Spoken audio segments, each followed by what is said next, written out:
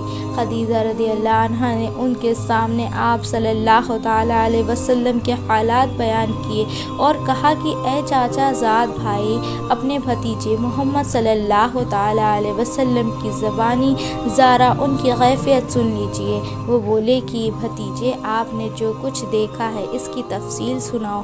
چنانچہ آپ صلی اللہ تعالیٰ علیہ وسلم نے از وزل تا آخر پورا واقعہ سنایا، جسے سن کر ورقہ بے اختیار ہو کر بول اٹھے کہ یہ تو وہی نامشموز رازدان فرشتہ ہے جسے اللہ نے موسیٰ علیہ السلام پر وحی دے کر بھیجا تھا۔ کاش میں آپ کے اس عہد نبوت کے شروع ہونے پر جوان عمر ہوتا، کاش میں اس وقت تک زندہ رہتا جب کہ آپ کی قوم آپ کو اس شہر سے نکال دے گی۔ رسول صلی اللہ تعالیٰ علیہ وسلم نے یہ سن کر تعجب سے پوچھا کہ کیا وہ لوگ مجھ کو نکال دیں گے، حالانکہ میں تو ان میں صادق و امین مقبول ہوں۔ وارکا بولا، ہاں یہ سب کچھ سچ ہے، مگر جو شخص بھی آپ کی طرح امر حق لے کر آیا، لوگ اس کے دشمن ہی ہو گئے ہیں۔ اگر مجھے آپ کی نبوت کا وہ زمانہ مل جائے تو میں آپ کی پوری مدد کروں گا۔ مگر وارکا کچھ دنوں کے بعد انتقال کر گئے، پھر کچھ عرصہ تک وحی کی آمد موقوف رہی۔ حدیث نمبر 4۔ حضرت جابر بن عبداللہ رضی اللہ عنہ نے بیان کیا، آپ صلی اللہ تعالیٰ علیہ وسلم نے وحی کے رک جانے کے زمانے کے حالات بیان فرماتے ہوئے کہا کہ ایک روز میں چلا جا رہا تھا کہ اچانک میں نے آسمان کی طرف ایک آواز سنی اور میں نے اپنا سر آسمان کی طرف اٹھایا، کیا دیکھتا ہوں کہ وہی فرشتہ جو میرے پاس غار حرا میں آیا تھا، وہ آسمان و زمین کے بیچ میں ایک کرسی پر بیٹھا ہوا ہے۔ میں اس سے ڈر گیا اور گھر آنے پر میں نے پھر کمبل اوڑھنے کی خواہش ظاہر کی۔ اس وقت اللہ پاک کی طرف سے یہ آیت نازل ہوئی، اے لحاف اوڑھ کر لیٹنے والے، اٹھ کھڑا ہو اور لوگوں کو عذاب الہی سے ڈرا اور اپنے رب کی بڑائی بیان کر اور اپنے کپڑوں کو پاک صاف رکھ اور گندگی سے دور رہ۔ اس کے بعد وحی تیزی کے ساتھ پہ در پہ آنے لگی۔ اس حدیث کو یحییٰ بن باخر کے علاوہ لاعث بن سعد سے عبداللہ بن یوسف اور ابو صالح نے بھی روایت کیا ہے، اور عاقل کے علاوہ زہری سے حلال بن رواد نے بھی روایت کیا ہے۔ یونس اور منامر نے اپنی روایت میں لفظ فوادہ کی جگہ بورادہ نقل کیا ہے۔ حدیث نمبر 5۔ حضرت سعید بن جبیر رضی اللہ عنہ نے بیان کیا، انہوں نے ابن عباس سے کلام الہی لا طریق بن لسانک لتزل بی کی تفسیر کے سلسلے میں سنا کہ رسول صلی اللہ تعالیٰ علیہ وسلم نزول قرآن کے وقت بہت سختی محسوس فرمایا کرتے تھے، اور اس کی علامتوں میں سے ایک یہ تھی کہ یاد کرنے کے لیے آپ اپنے ہاتھوں کو ہلاتے تھے۔ ابن عباس رضی اللہ عنہ نے کہا، میں اپنے ہونٹ ہلاتا ہوں جس طرح آپ ہلاتے تھے۔ سعید کہتے ہیں، میں بھی اپنے ہونٹ ہلاتا ہوں جس طرح ابن عباس رضی اللہ عنہ کو میں ہلاتے دیکھا۔ پھر انہوں نے اپنے ہونٹ ہلائے۔ ابن عباس رضی اللہ عنہ نے کہا، پھر یہ آیت اتری کہ اے محمد، قرآن کو جلد جلد یاد کرنے کے لیے اپنی زبان نہ ہلاؤ، اس کا جمع کر دینا اور پڑھا دینا ہمارا ذمہ ہے۔ ابن عباس رضی اللہ عنہ کہتے ہیں کہ یعنی قرآن آپ صلی اللہ تعالیٰ علیہ وسلم کے دل میں جمع دینا اور پڑھا دینا ہمارا ذمہ ہے۔ پھر جب ہم پڑھ چکے تو اس پڑھے ہوئے کی اتباع کرو۔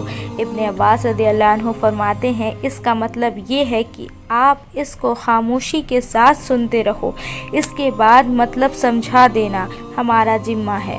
پھر یقیناً یہ ہماری ذمہ داری ہے کہ آپ اس کو پڑھو، یعنی اس کو محفوظ کر سکو۔